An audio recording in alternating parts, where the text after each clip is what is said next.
ಕಡೆ ರೋಡ್ ಚೆನ್ನಾಗಿಲ್ಲ ಅಂದರು. ಕೇವಲ 500 ಮೀಟ್ರದಲ್ಲಿದೆ.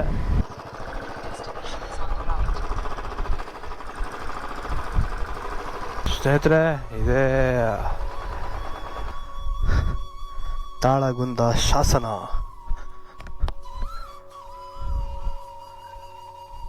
ಸ್ನೇಹಿತರೆ, ಇದೇ ತಾಳಗುಂದ ಶಾಸನ. ಸೊ ಪ್ರಣವಲಿಂಗೇಶ್ವರ ಸ್ವಾಮಿ ಟೆಂಪಲ್ ಆ ಕಡೆ ಇದೆ. ಜಿ ನೋಡೋಣ ಬೇಡಪ್ಪ. ಸೊ ಸ್ನೇಹಿತರೆ, ಎಷ್ಟು ದಿನದಿಂದ ಕೇಳ್ತಾ ಇದೆ ಗೊತ್ತಾ ಸ್ನೇಹಿತರೆ, ಈ ಒಂದು ಸ್ತಂಭಕ್ಕೆ 2013 ಮತ್ತು 2014 ಭಾರತೀಯ ಪುರಾತತ್ವ ಇಲಾಖೆಯ ಪ್ರಕಾರ ನಮ್ಮ ಕರ್ನಾಟಕದ ಮೊಟ್ಟ ಮೊದಲ ಶಾಸನ ಅಂತ ಹೆಸರು ಪಡ್ಕೊಂಡಿದೆ ಈ ಒಂದು ತಾಳಗುಂದ ಶಾಸನ. ಅಲ್ಮಿಡಿ ಶಾಸನ ಇತ್ತು ಮೊಟ್ಟ ಮೊದಲ ಬಾರಿಗೆ, ಬಟ್ ಆದರೆ ನಮ್ಮ ಕದಂಬರಿಗಿಂತ ಹೆಚ್ಚಿನ, ಅಂದರೆ ಇದು ಬಂದ್ಬಿಟ್ಟು ಕ್ರಿಸ್ತಶಕ 370 ಇಸುವಿಗಿಂತನೂ ಹೆಚ್ಚಿನ ಒಂದು ಶಾಸನ ಅಂತ ಬಂದಿದೆ. ಮತ್ತು ಅಲ್ಮಿಡಿ ಶಾಸನ ಬಂದ್ಬಿಟ್ಟು 450ಗಿಂತ ಅಲ್ಲಿಂದ ಕೆತ್ತಿದಂಥ ಒಂದು ಶಾಸನ ಆಗಿದೆ.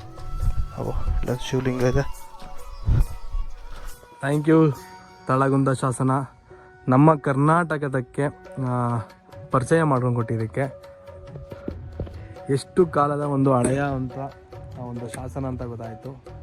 ಇನ್ನೂ ನಾ ಹಿಸ್ಟ್ರಿನ ಕೆಳಗೋದ್ರೆ ಇನ್ನೂ ಕೆಲವೊಂದು ಸಿಗಬಹುದು. ಸೊ ನಾ ಥ್ಯಾಂಕ್ಸ್ ಹೇಳೋಕ್ಕೆ ಇಷ್ಟಪಡ್ತೀನಿ ನಮ್ಮ ಭಾರತದ ಪುರಾತತ್ವ ಇಲಾಖೆಯವರಿಗೆ. ಸ್ನೇಹಿತರೆ, ನಮ್ಮ ತಾಳಗುಂದ ಶಾಸನ ವಿಡಿಯೋ ಮುಗಿಸಿದ್ದಾಯಿತು.